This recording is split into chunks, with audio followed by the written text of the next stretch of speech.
আজকের রেসিপি হচ্ছে চিচিঙ্গে পোস্ত। সেটা হচ্ছে খুব ভালো করে আমি কেটে কুচো কুচো করে কেটে তাকে নুন দিয়ে একটু খুব ভালো করে মাখিয়ে নেবো। এটা খুব ভালো করে মাখালে এটা নরমও হয়ে যাবে, অনেকটা কমে আসবে, জলটাও বেরিয়ে যাবে। চিচিঙ্গেতে অনেক জল বেরোয়। তারপরে আমি ভালো করে চিচিঙ্গেটা ধুয়ে নেবো। ওটা প্রথমে কেটে আগে নুন মাখিয়ে এটা মেখে নেবো খুব ভালো করে, তারপরে ধুয়ে নেবো।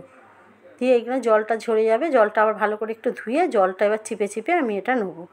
পুরো চিচিঙ্গেটা জল চিপে নেবো। জানেন এতে কিন্তু অনেক জল বেরোবে, যদি এইভাবে করে নেন তাহলে জলটা কম বেরোবে। এরপরে আমি কড়াই তেল দিয়ে দিলাম, দেবো 1 চামচ কালো জিরে ফোড়ন, আর দেবো পেঁয়াজ। যারা নিরামিষ খাবেন তারা পেঁয়াজটা দেবেন না। দিয়ে পেঁয়াজটা দিয়ে একটু ভাজা ভাজা পেঁয়াজটা হয়ে যাবে, তখন আমি চিচিঙ্গেগুলো দিয়ে দেবো সব।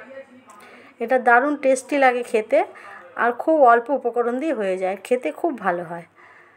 এটা কিন্তু শুকনো ভাতে মেখে খেতে বেশি ভালো লাগে, রুটি পরোটা দিয়েও খাওয়া যায়। খুব ভালো করে আমি নাড়াচাড়া করে নিলাম, দিয়ে একটু ঢাকা দিয়ে দিলাম। 5 থেকে 7 মিনিট পর আমি খুলে দিলাম, দিয়ে আমি এর মধ্যে আর একটু নাড়াচাড়া করে আমি এতে নুন দেবো। যে নুনটা দিয়ে মাখিয়েছিলাম ধোয়ার জন্য, নুনটা তো সব চলে গেছে জলে। এরপরে দিলাম হলুদ গুঁড়ো, দিলাম লঙ্কা গুঁড়ো। এতে আর এখন কিছু দেবো না, খুব ভালো করে এটাকে নাড়াচাড়া করে নেবো। এটা যত ভাজা ভাজা হবে খেতে তত ভালো হবে। খুব ভালো করে নাড়াচাড়া করে নিয়ে এটা আমি আরেকটু ঢাকা দিয়ে দেবো। আবার 5 থেকে 7 মিনিটের মতন আবার ঢাকা দিয়ে দেবো।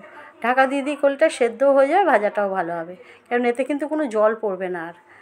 এরপরে খুব ভালো করে নাড়াচাড়া করে নিয়ে আমি আর একটু লঙ্কা গুঁড়ো দেবো।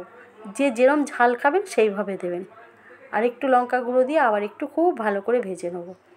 আবার বলছি, যে যেরম ঝাল খাবেন সেইভাবে দেবেন। আর দিলাম পোস্ত বাটা।